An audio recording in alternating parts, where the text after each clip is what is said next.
Inilah Injil suci menurut Matius. Pada waktu itu, Yesus berkata, "Celakalah kamu, hai ahli-ahli Taurat dan orang-orang Farisi, hai kamu orang-orang munafik, sebab kamu sama seperti kuburan yang dilabur putih, yang sebelah luarnya memang bersih tampaknya, tetapi yang sebelah dalamnya penuh tulang belulang dan pelbagai jenis kotoran. Demikian jugalah kamu, di sebelah luar kamu tampaknya benar di mata orang, tetapi di sebelah dalam kamu penuh kemunafikan dan kedurjanaan. Celakalah kamu, hai ahli-ahli Taurat dan orang-orang Farisi, hai kamu orang-orang munafik, sebab kamu membangun makam nabi-nabi dan memperindah tugu orang-orang saleh dan berkata, jika kami hidup di zaman nenek moyang kita, tentulah kami tidak ikut dengan mereka dalam pembunuhan nabi-nabi itu. Tetapi dengan demikian kamu bersaksi terhadap diri kamu sendiri bahwa kamu adalah keturunan pembunuh nabi-nabi itu. Jadi, penuhilah juga takaran nenek moyangmu." Demikianlah sabda Tuhan. Saudara-saudari yang terkasih, kita semua memiliki pandangan-pandangan atau gambaran-gambaran tertentu tentang seorang pribadi yang baik, dan kita cenderung untuk menilai satu sama lain seturut pandangan-pandangan atau gambaran-gambaran yang dimaksud. Akan tetapi, seringkali kita tidak berhenti sejenak untuk berpikir tentang dari mana datangnya ide kita itu. Misalnya dari para sahabat, dari acara-acara radio, televisi, media sosial, dari keluarga, atau dari guru-guru kita dan lain sebagainya.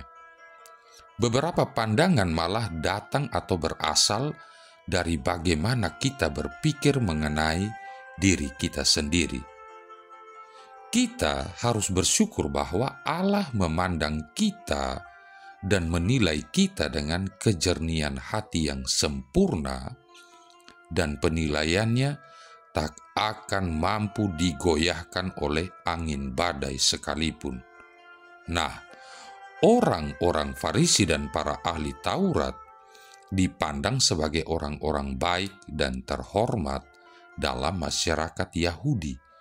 Namun, Yesus berulang kali mengoreksi dan bahkan menegur mereka dengan keras. Memang secara lahiriah terlihat mata, mereka adalah orang yang taat kepada Allah. Namun secara batiniah, mereka tidak lebih daripada orang-orang yang senantiasa menganggap diri mereka sendirilah yang paling benar, dan orang-orang lain yang tidak sama dengan diri mereka sebagai orang-orang yang tidak benar. Mereka tidak memiliki cinta kasih dan bela rasa. Mereka lebih mementingkan bagaimana penampilan diri mereka di tengah publik. Pada abad modern ini pun, orang-orang seperti demikian masih sangat banyak berkeliaran dalam masyarakat di segenap penjuru dunia.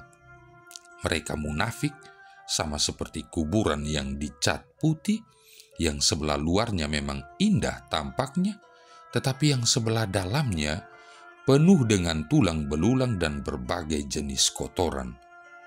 Ketika Yesus mengkonfrontir mereka, bukannya mereka menghadapi kebenaran dan bertobat, mereka malah menjadi marah dan berniat untuk menghancurkan Yesus. Saudara-saudari yang terkasih, tentunya kita semua ingin mempunyai perasaan baik dan nyaman tentang diri sendiri. Kita akan mencari jalan untuk membenarkan pemikiran-pemikiran dan tindakan-tindakan kita.